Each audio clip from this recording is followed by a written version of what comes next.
Olá, boa noite. Eu sou Rosiane Kennedy. A partir de agora, você confere com a gente as notícias que circularam hoje nos corredores do poder. Crianças terão acesso mais cedo a conteúdos de matemática e português. A reforma da Previdência vai ter alteração no texto, em 5 pontos. O anúncio foi feito pelo relator da matéria.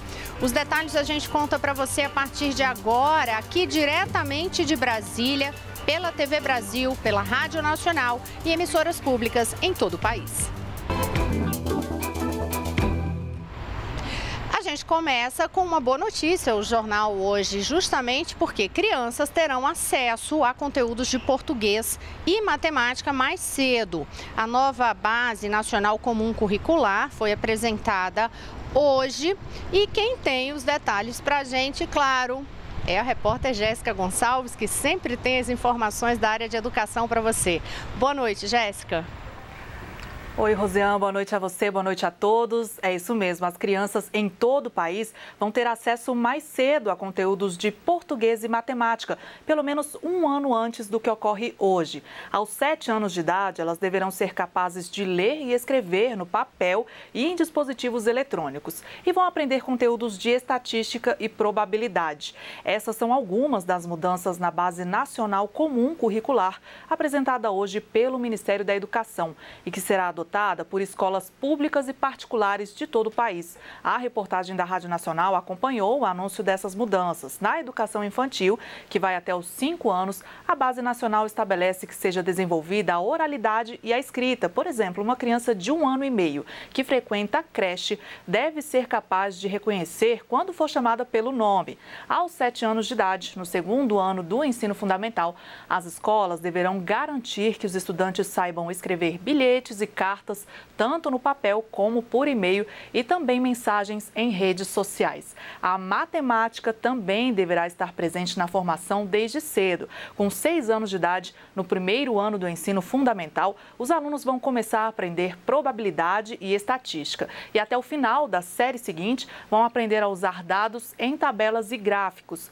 O MEC também estipulou um prazo para que os estados e municípios elaborem os próprios currículos. E quem tem mais informações sobre isso é Carolina Pimentel, lá na redação da Agência Brasil. Boa noite, Carol. Boa noite, Jéssica. Bem, depois que o MEC homologar a Base Nacional Comum Curricular, os estados e os municípios vão ter até 2 anos para elaborar os próprios currículos. Os currículos vão trazer como o aprendizado vai chegar aos estudantes e também na sala de aula. São os currículos que vão definir como os objetivos de aprendizagem estabelecidos devem chegar aos estudantes nas salas de aula. A expectativa é que a base curricular seja homologada pelo Ministério da Educação até novembro. Agora, essa base curricular foi encaminhada ao Conselho Nacional de Educação, que vai analisar, elaborar um parecer e um projeto de resolução.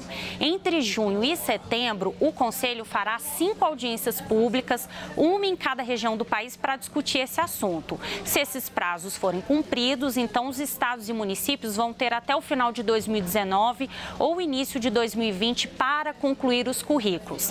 Além de definir o que deve ser aprendido em cada etapa da vida escolar, a base curricular ela prevê também que as escolas devem desenvolver atividades para estimular a cooperação, o diálogo e também o respeito à diversidade. Tudo isso, segundo o Ministério da Educação, com o objetivo de uma formação mais completa, uma formação integral humana dos estudantes. Rosiane.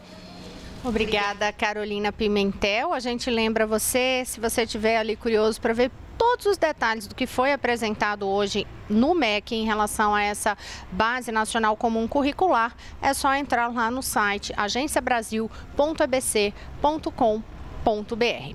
Agora, quem vai conversar com a gente é o repórter Paulo Leite, que está lá no Congresso Nacional, hoje nos corredores do poder. A gente está aqui no Palácio do Planalto, mas o Paulo está lá também num dos pontos dos corredores do poder, né, Paulo? E vai conversar com a gente agora, porque é o seguinte, a Comissão Especial da Reforma Trabalhista na Câmara realizou hoje a última audiência pública antes da apresentação do relatório e teve um debate ali, inclusive a OIT fez ali observações, ressaltando que o Brasil precisa seguir aí os parâmetros internacionais, as convenções internacionais. Paulo acompanhou esse debate, conta pra gente hoje o que é que aconteceu nesta última audiência. Boa noite. Oi, Rosinha, boa noite a todos. Então, justamente, né, foi a última audiência pública antes da votação do parecer. A apresentação do parecer, está marcada para quarta-feira da semana que vem. Hoje foi a última audiência, como sempre, né, trouxe pessoas favoráveis à proposta de reforma trabalhista e pessoas contrárias à proposta de reforma trabalhista. A primeira audiência, eu lembro que a primeira audiência pública foi no dia 16 de fevereiro, quase 2 meses depois, portanto, foi feita hoje a última audiência pública dessa comissão. A apresentação, como eu falei, vai ser na quarta-feira da semana que vem e o presidente aqui da Casa, deputado Rodrigo Maia, pretende votar o parecer uma semana depois, no dia 19 deste mês, portanto. Hoje, como você disse, o representante, o diretor da OIT, a Organização Internacional do Trabalho, esteve aqui na comissão. Ele disse o seguinte, foi feita uma pesquisa com quase 100 países que tem cenário parecido com o brasileiro. Crise econômica e alta taxa de desemprego. E a conclusão, segundo ele, é que isso não gerou novos empregos. Esse é justamente o argumento de quem é favorável à reforma trabalhista. Essas pessoas que são favoráveis à reforma trabalhista dizem que ela é uma das saídas para que o país volte a gerar emprego. Afinal, o Brasil tem hoje 13,5 milhões de desempregados, é o último dado do IBGE. Duas pessoas se destacaram hoje, né? Uma delas foi o ex-ministro do Trabalho e ele é a favor da reforma trabalhista. E fala, inclusive, também em insegurança jurídica. Na avaliação dele, a reforma pode acabar com a insegurança jurídica, com um número alto de processos na Justiça do Trabalho. Vamos ver aí o que ele disse. É impossível adequar o mercado de trabalho à legislação.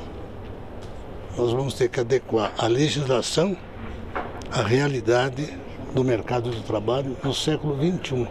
O que há no Brasil que exige uma mudança considerável, rápida, enérgica, decisiva? Insegurança jurídica. Insegurança que se reflete nos números da Justiça do Trabalho. 3 milhões de novos processos. Bom, esse aí foi o ex-ministro Almir Pazianotto. Do outro lado, representando a OIT, como eu adiantei aqui um pouquinho mais cedo, o representante Peter disse o seguinte, foi feito esse estudo e ele não conseguiu comprovar que essa reforma trabalhista, como foi feita em outros países, conseguiu gerar mais emprego. É o outro lado. Vamos ver também o que ele disse aí. Em termos dos resultados de geração de emprego, o resultado é um pouco desapontador, porque, na verdade, é muito difícil você fazer a demonstração que uma reforma trabalhista, numa situação dessas, traça rapidamente um aumento de emprego. O estudo não confirma isso, não.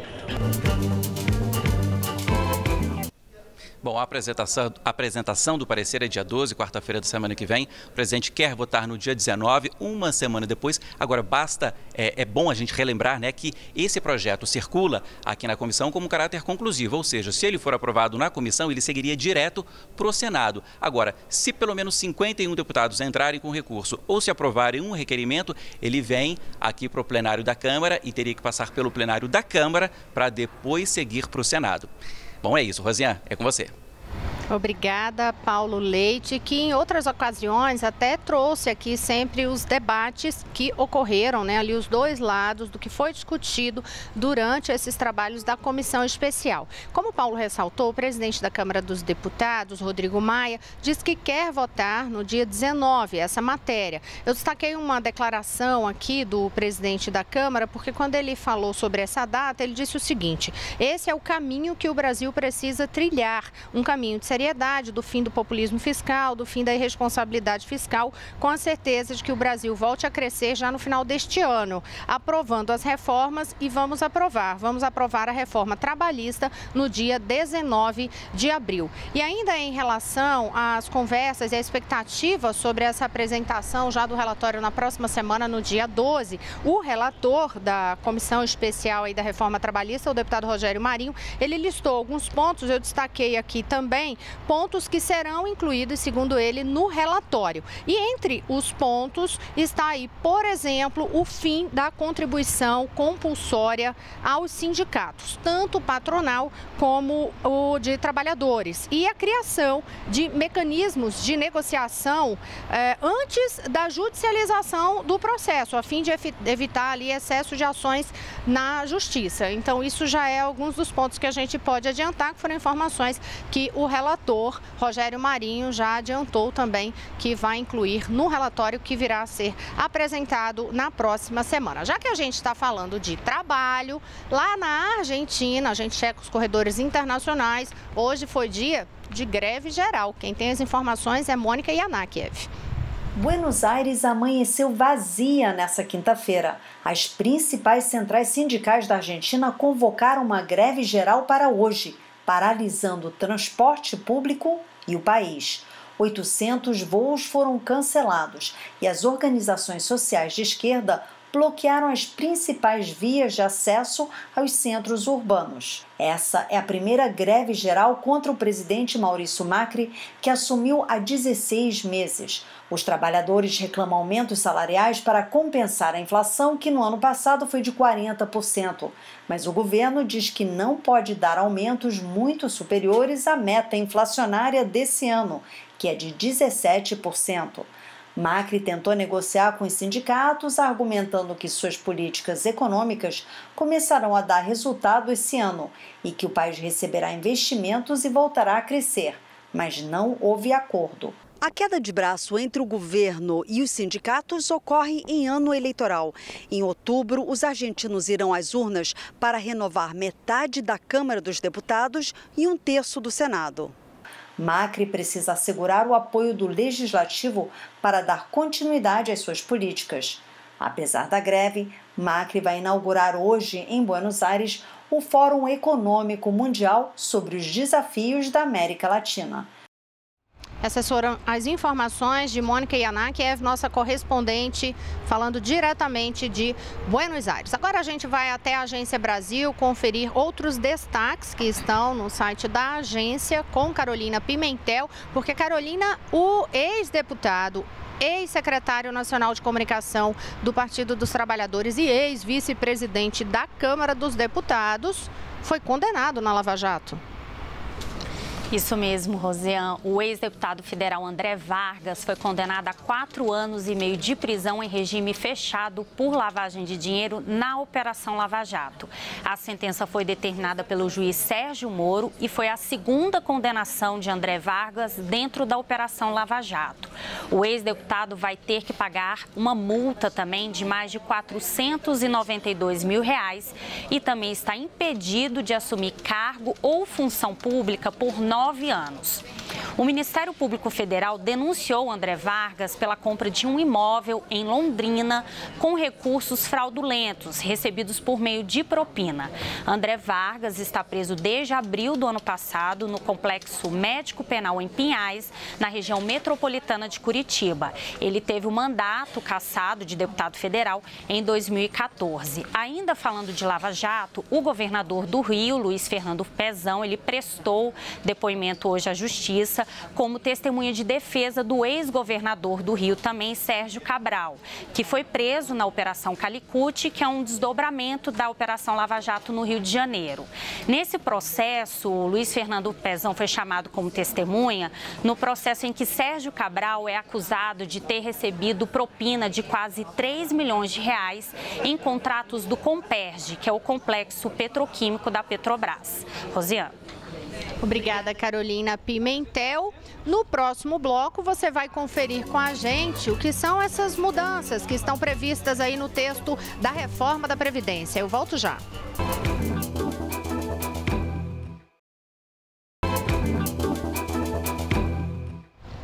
Olá, estamos de volta. Eu sou Rosiane Kennedy. Você confere com a gente as notícias que circularam hoje nos corredores do Poder. Um dos principais assuntos foi discutido aqui, onde a gente está agora, no Palácio do Planalto. O tema: reforma da Previdência. O próprio presidente Michel Temer chamou o relator da reforma da Previdência na Comissão Especial da Câmara dos Deputados, o deputado Arthur Maia, que é do PPS da Bahia, para conversar hoje de manhã e ajustar ali pontos do texto da reforma possíveis de alterações. Então, essa conversa contou com a presença do presidente Michel Temer, mas também com a presença dos ministros da área política, da articulação política aqui no Palácio do Planalto e também os ministros da área econômica. Após essa conversa, o relator, o deputado Arthur Maia, ele saiu, concedeu uma entrevista coletiva e anunciou que ali, em comum acordo com o governo, num entendimento negociado com o presidente Temer, vai alterar pontos no texto da reforma da Previdência, da proposta de reforma da Previdência.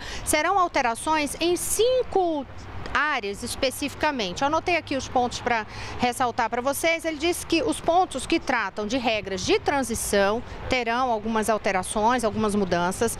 A questão das pensões também vai ter uma alteração ali no texto. A aposentadoria de trabalhadores rurais, benefício de prestação continuada e aposentadorias especiais para professores e policiais. Arthur Maia disse que era um objetivo de preservar direitos nestas áreas que eles listaram aí. Por quê? Porque era um dos principais pontos de reivindicação lá na Câmara dos Deputados. A gente sabe que a base governista enfrenta ali resistências internas para a aprovação da matéria, da forma que foi enviado o texto original aqui pelo Palácio do Planalto. Então, o governo abriu essa negociação com base nas emendas que foram apresentadas ali, dezenas e dezenas de emendas, ou seja, propostas de alteração no texto. O deputado Arthur Maia fez ali, compilou, como se ele tivesse compilado os temas para mostrar o que é que existia de mais ressaltado ali, o que mais havia sido ressaltado nas emendas, principalmente dentro da base governista. E aí trouxeram isso aqui para alinhar, ajustar o discurso e também o texto nesta reunião com o presidente Michel Temer hoje pela manhã. Também após a reunião, o secretário de governo, o ministro da Secretaria de Governo, Antônio Embaçaí, ele também concedeu uma entrevista coletiva e disse que o governo estava focado em garantir ajuste fiscal, mas garantir a proteção aí aos mais desamparados. Vamos acompanhar o que disse Embaçaí. Não haverá nada que possa mutilar e danificar uma proposta cujo eixo central é o equilíbrio das contas públicas, fundamental para a retomada do desenvolvimento econômico e também a confiança dos brasileiros. Então, essas modificações têm sempre esse caráter de preservar os mais vulneráveis e manter o ajuste fiscal. E o próprio presidente da República, Michel Temer, falou agora à tarde sobre essa negociação para mudanças no texto. Quem acompanhou foi Marcelo Brandão, que hoje está aqui nos dando o prazer de estar conosco nos corredores do Poder. Marcelo, conta pra gente o que disse o presidente em relação a essas alterações. Boa noite, Rosiane. Boa noite a todos que nos acompanham. O presidente Michel Temer falou rapidamente com a imprensa lá no Itamaraty depois de um almoço com o rei e a rainha da Suécia. Ele negou que o governo estivesse recuando ao negociar essas 5 medidas, né? Ele falou que o Congresso e o governo trabalham conjugadamente, ou seja, o Planalto manda textos para o Congresso os analisa. Então ele que é um homem eminentemente político, né, de Congresso, falou que até fez um afago no Congresso, disse que o Congresso é o centro das aspirações populares e que por isso deve sim revisar e olhar os textos do Planalto para aprovar as medidas. E a gente sabe, né, Marcelo, que anteriormente, ainda no mês de março, o presidente Temer já tinha ali falado várias vezes. Ontem, inclusive, ele falou sobre isso no evento, que ia aceitar algumas mudanças, fazer alguns ajustes. E lá em março ele fez justamente aquela alteração em relação às previdências estaduais e municipais. né? Exatamente. Então ele tirou os servidores estaduais e municipais do bojo, né, da reforma, mas não foi o suficiente para conseguir os votos, aparentemente. Então ele fez mais uma concessão de negociar. Ele disse também que esses cinco pontos que estão sendo negociados não devem impactar o orçamento, né? Então por isso que eles estão sendo colocados em jogo, e um ponto que é cláusula pétrea, né, que não vai ser mexida, é a idade mínima.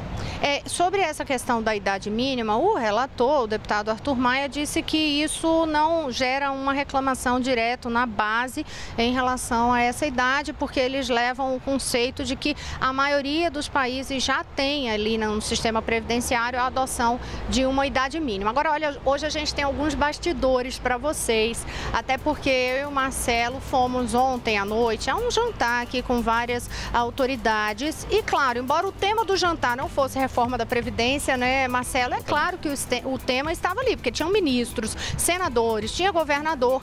E aí uma curiosidade aqui de bastidores para você. Eu conversei, o Marcelo também estava lá, conversou juntamente comigo com o ministro aqui da Casa Civil, Eliseu Padilha, justamente sobre isso, esse mapeamento em relação a votos. Existe racha ali na base governista.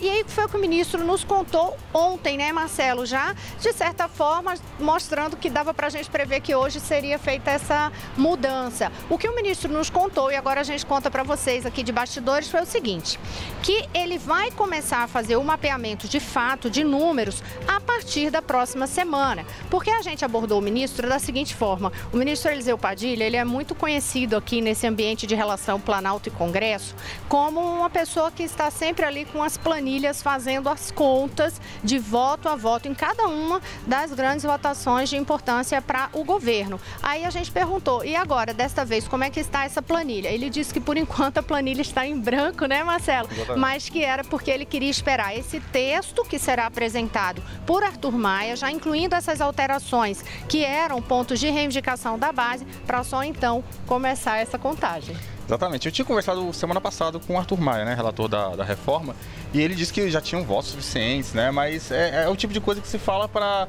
tentar aglutinar os aliados políticos, né, e tentar passar essa reforma, mas o governo precisa de trabalhar bastante, negociar muito esses pontos, já que ele não vai abrir mão da idade mínima. Então, assim, essa batalha vai continuar aí com alguns dias, aí, umas semanas. Tá joia. Marcelo, daqui a pouquinho você volta com a gente, até porque agora a Mariana Jungmann, que acompanha essa repercussão no Congresso, ela já está comigo aqui e ela lembra justamente que teve também uma repercussão hoje da parte da oposição, a partir do momento que o governo anunciou aí, os ministros falaram, o relator falou sobre essas mudanças no texto. E uma das pessoas com as quais você conversou foi o senador petista Humberto Costa. O que Humberto disse, Mariana? Boa noite. Boa noite, Rosiane. Pois é, o líder da minoria no Senado, né, o senador Humberto Costa, encarou aí que se o governo precisou recuar nesses 5 pontos que ele considerava, que dizia que eram essenciais, isso significa que a reforma proposta já foi desfigurada.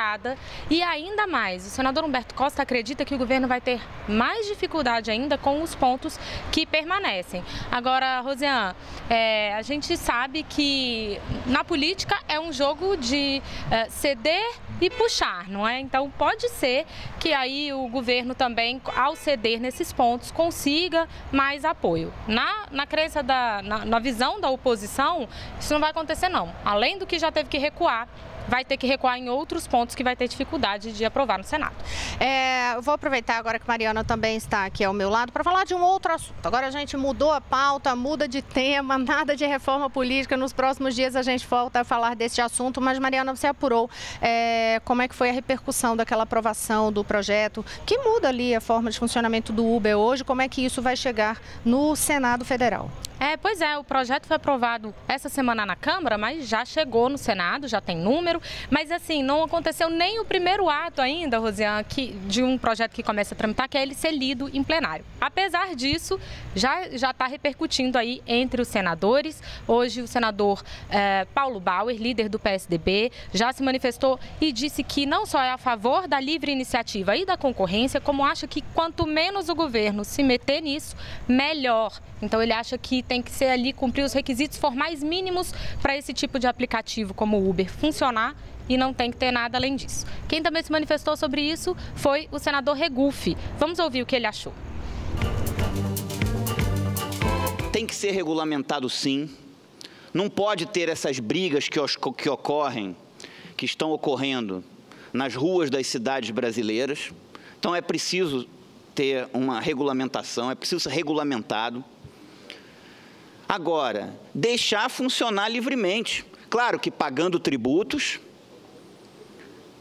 e tendo a fiscalização por parte do governo, mas sem essa coisa de autorização prévia.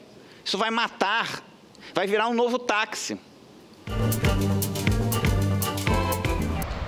Rosiane, esse projeto agora vai começar a tramitar nas comissões.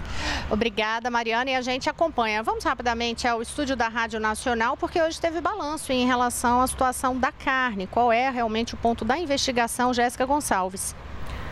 Rosiane, hambúrgueres e linguiças de empresas investigadas pela Operação Carne Fraca apresentaram as bactérias Salmonella e Estafilococo em análise do Ministério da Agricultura. Os produtos já foram retirados do mercado e as fábricas interditadas, segundo informações divulgadas hoje pela pasta. O órgão realizou uma força-tarefa que inspecionou os 21 frigoríficos investigados na ação da Polícia Federal. Segundo o Ministério, em março foram coletadas 302 amostras das empresas envolvidas em irregularidades. Desse total, 8 apresentaram os micro-organismos que podem ocasionar problemas de saúde. Outras 31 amostras revelaram inconformidade de origem econômica, como água a mais no frango e amido acima do permitido nas salsichas. Os técnicos também encontraram ácido sórbico em linguiças e salsichas. A auditoria nos 21 frigoríficos envolvidos na carne fraca terminou, mas outras irão começar em Pernambuco, Bahia, Tocantins, Rio de Janeiro, São Paulo e Santa Catarina. Hoje, mais um país voltou a confiar na qualidade da carne brasileira. Segundo o Ministério da Agricultura, a Jamaica derrubou o embargo ao produto. Rosiane. Obrigada, Jéssica Gonçalves. A gente lembra você que os detalhes estão lá no site também, agenciabrasil.ebc.com.br. Também na Agência Brasil você confere informações sobre operações da Polícia Federal realizadas hoje. Boa noite a todos, até amanhã. Boa noite, Mariana. Boa noite, Rosiane, até amanhã.